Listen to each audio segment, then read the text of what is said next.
Good afternoon friends, welcome to my new blog. এটা হচ্ছে Howrah Esplanade metro line. সম্পূর্ণ video করতে পারিনি, আমি শুরুর থেকে দেখাতে পারছি না, কিছু অসুবিধার জন্য আমি সম্পূর্ণটা তোমাদেরকে দেখাতে পারছি না। তো এখান থেকে আমার জার্নি আজকে স্টার্ট করছি। আমার ডেস্টিনেশন বারাণসী।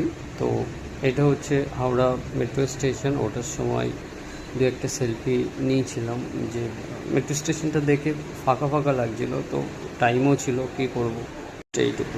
এটা হচ্ছে হাওড়া দেহরাদুন দুন এক্সপ্রেস, যেটা হাওড়া থেকে রাত 8:25 ডিপার্চার হয় এবং পরের দিন গিয়ে বেনারসি নামাই সকালের দিকে।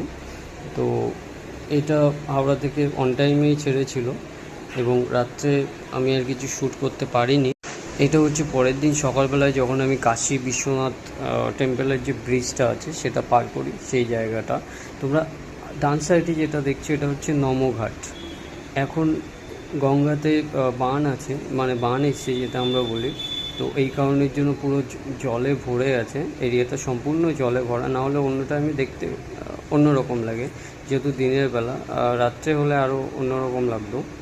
তো এইটা হচ্ছে নমঘাট।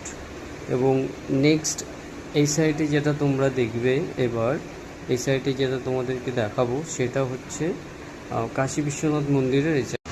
রুমটা আমি নিয়েছিলাম, অ্যাপ্রক্সিমেটলি 2000 টাকা মতো পড়েছে পার নাইট রেন্ট। তো বাড়ি হোটেল সব বিছানা একই অবস্থা। এটা হচ্ছে কাশী বিশ্বনাথ মন্দিরের পাশ থেকে যে গলিটা বেরিয়ে যাচ্ছে, এই গলিটা সোজা গিয়ে উঠছে মণিকর্ণিকা ঘাট।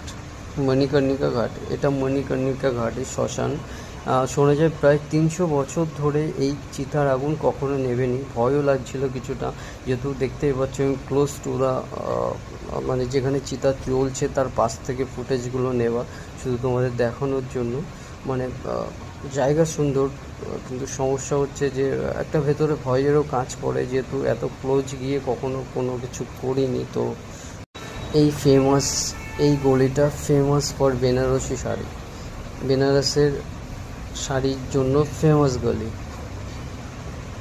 অ্যাটলিস্ট পৌঁছে গেছিলাম লাস্টে, যেটা জন্য আমি অপেক্ষা করছিলাম এতদিন ধরে, এত সময় ধরে, যে না দেখতে পাবো। আনফর্চুনেটলি আমি দেখতে পেয়েছিলাম সেই গঙ্গা আরতি।